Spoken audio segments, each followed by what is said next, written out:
Langkah kecil menanam kebaikan. Merajut prestasi, bergerak maju menuju perubahan sikap dan pengetahuan diri. Nyalakan semangat pengemban pendidikan. Ikut berkontribusi dalam perubahan negeri.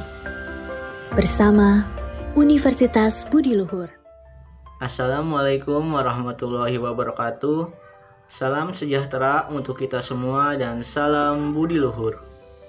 Perkenalkan, nama saya Andriansah dengan NIM 19325000414, mata kuliah Kepemimpinan dengan dosen pengampu Bapak Dr. Muhammad Mabrur Taufik, SEMM. Pada kesempatan kali ini, saya akan menjelaskan materi tentang pendekatan kepemimpinan. Mari kita masuk yang pertama, yaitu pengertian kepemimpinan. Pada kali ini, saya mengambil pengertian kepemimpinan menurut Sutarto, yaitu kepemimpinan adalah rangkaian kegiatan penataan berupa kemampuan mempengaruhi perilaku orang lain dalam situasi tertentu agar bersedia bekerja sama untuk mencapai tujuan yang telah ditetapkan.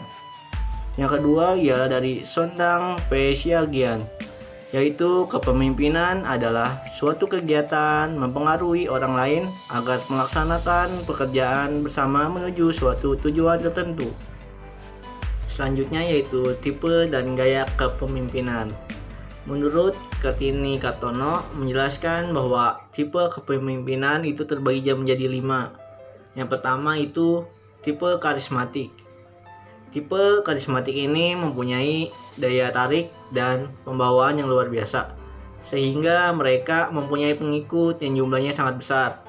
Kesetiaan dan kepatuhan pengikutnya itu timbul dari kepercayaan terhadap pemimpin. Pemimpin dianggap mempunyai kemampuan yang diperoleh dari kekuatan yang Maha Esa. Selanjutnya yaitu ada tipe paternalistik. Tipe ini mempunyai sifat-sifat diantaranya yang pertama itu menganggap bawahannya belum dewasa. Selanjutnya yaitu bersikap terlalu melindungi. Selanjutnya itu ada jarang memberi kesempatan bawahan untuk mengambil keputusan. Dan yang terakhir pada sifat paternalistik ini yaitu selalu bersikap maha tahu dan maha benar. Selanjutnya itu ada tipe otoriter. Pada tipe otoriter ini dia mempunyai sifat yang terbagi, sifatnya itu ada 3. Yang pertama ada pemimpin organisasi sebagai miliknya. Selanjutnya ada pemimpin bertindak sebagai diktator. Selanjutnya yaitu cara menggerakkan bawahan dengan paksa dan ancaman. Dan tipe yang keempat yaitu tipe militeristik. Dalam tipe ini dia mempunyai berbagai macam sifat. Sifat yang pertama yaitu menuntut kedisiplinan yang keras dan kaku. Yang kedua itu lebih banyak menggunakan sistem perintah. Yang ketiga menghendaki keputusan mutlak dari bawahan. Yang keempat formalitas yang berlebihan. Yang kelima tidak menerima saran dan kritik dari bawahan. Dan yang terakhir yaitu sifat komunikasi hanya sepihak. Selanjutnya itu ada tipe demokrasi. Pada tipe demokrasi ini yaitu masalah kerja sama sehingga terdapat koordinasi pekerjaan dari semua bawahan. Kepemimpinan demokrasi ini itu menghadapi potensi sikap individu maupun mendengarkan saran dan kritik yang sifatnya membangun. Jadi pemimpin pada tipe demokrasi ini dia menitik beratkan pada aktivitas setiap anggota kelompok sehingga semua unsur organisasi dilibatkan dalam aktivitas yang mulai penentuan tujuan, pembuatan rencana, keputusan, dan disiplin. Selanjutnya yaitu syarat-syarat kepemimpinan. Yang pertama itu ada kekuasaan. Kekuasaan itu ialah otorisasi dan legalitas yang memberikan wewenang kepada pemimpin itu untuk mempengaruhi dan menggerakkan bawahan untuk berbuat sesuatu dalam rangka penyelesaian tugas tertentu. Selanjutnya itu yang kedua ada kewibawaan. Kewibawaan itu merupakan keunggulan, kelebihan, keutamaan, sehingga pemimpin mampu mengatur orang lain dan patuh padanya. Selanjutnya yang terakhir yaitu ada kemampuan. Kemampuan ialah sumber dari kekuatan, kesanggupan, dan kecakapan serta teknis maupun sosial yang melebihi dari anggota biasa. Selanjutnya yaitu ciri-ciri pemimpin yang baik. W.A. Gerungan menjelaskan bahwa seorang pemimpin paling tidak harus memiliki 3 ciri. Yang pertama ada penglihatan sosial. Dalam arti penglihatan sosial kali ini yaitu suatu kemampuan untuk melihat, mengerti gejala-gejala yang timbul dalam kehidupan masyarakat sehari-harinya. Yang kedua itu ada kecakapan berpikir abstrak. Dalam arti pemimpin di poin ini yaitu pemimpin harus mempunyai otak yang cerdas, inteligensi yang tinggi.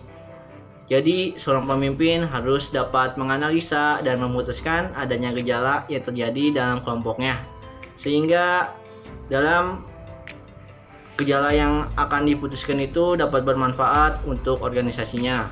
Terus poin yang terakhir yaitu keseimbangan emosi. Dalam keseimbangan emosi itu orang yang mudah naik darah, membuat ribut, menandakan emosinya belum mantap dan tidak memiliki keseimbangan emosi. Orang yang demikian tidak bisa jadi pemimpin, sebab pemimpin harus mampu membuat suasana tenang dan senang. Maka seorang pemimpin harus mempunyai keseimbangan emosi. Selanjutnya yaitu ada pendekatan kepemimpinan. Yang pertama ada pendekatan sifat. Dalam pendekatan sifat timbul pemikiran bahwa pemimpin itu dilahirkan, bukan dibuat. Pemikiran semacam itu dinamakan pemikiran hereditari atau turun-temurun. Pemikiran secara turun-temurun bahwa pemimpin itu dilahirkan, bukan dibuat. Pemimpin tidak dapat memperoleh kemampuan dalam belajar atau latihan, tetapi dari menerima warisan. Sehingga menjamin kepemimpinan dalam garis turun-temurun dilakukan antar anggota keluarga. Dengan demikian, kekuasaan dan kesejahteraan dapat dilangsungkan pada generasi berikutnya yang termasuk dalam garis keturunan keluarga yang sedang berkuasa. Selanjutnya yaitu ada pendekatan perilaku.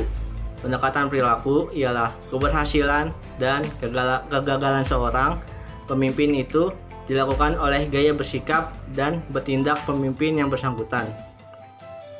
Gaya bersikap dan pemimpin akan tampak dari cara memberi perintah, memberi tugas, cara berkomunikasi, cara membuat keputusan, cara mendorong semangat kerja bawahan, cara menegakkan keputusan, dan cara pengawasan dan lain-lain. Selanjutnya yaitu ada pendekatan kontingensi, yaitu dalam pandangan ini dikenal dengan sebutan one best way atau satu yang terbaik.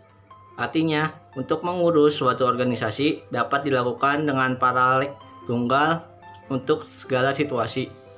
Padahal kenyataannya tiap-tiap organisasi memiliki ciri khusus, bahkan organisasi yang sejenis akan menghadapi masalah berbeda lingkungan, pejabat dengan watak dan perilaku yang berbeda. Oleh karena itu, tidak dapat dipimpin dengan perilaku tunggal untuk segala situasi. Situasi yang berbeda harus dihadapi dengan perilaku pemimpin yang berbeda. Selanjutnya ada pendekatan terpadu. Shesley dan Bridgehead itu memadukan berbagai teori dalam pendekatan kepemimpinan situasional dengan maksud menunjukkan kesamaan daripada perbedaan di antara teori-teori tersebut. Yang pertama, teori perpaduan antara teori motivasi jenjang kebutuhan, teori tingkat kematangan bawahan dengan pendekatan kepemimpinan situasional. Yang kedua, perpaduan teori motivasi dua faktor, teori tingkat kematangan bawahan dengan pendekatan situasional. Yang ketiga, perpaduan antar 4 sistem manajemen, teori tingkat kematangan bawahan dan pendekatan situasional. Yang keempat, perpaduan antara teori X dan Y, teori tingkat kematangan bawahan dengan kematangan situasional. Terus selanjutnya yang kelima, perpaduan antara pola perilaku A dan B, teori tingkat kematangan bawahan dengan pendekatan kepemimpinan situasional. Demikian penjelasan materi tentang pendekatan kepemimpinan dari saya. Bila ada salah kata, mohon dibukakan pintu maaf yang seluas-luasnya. Wabillahi taufiq wal hidayah. Wassalamualaikum warahmatullahi wabarakatuh. Salam budi luhur.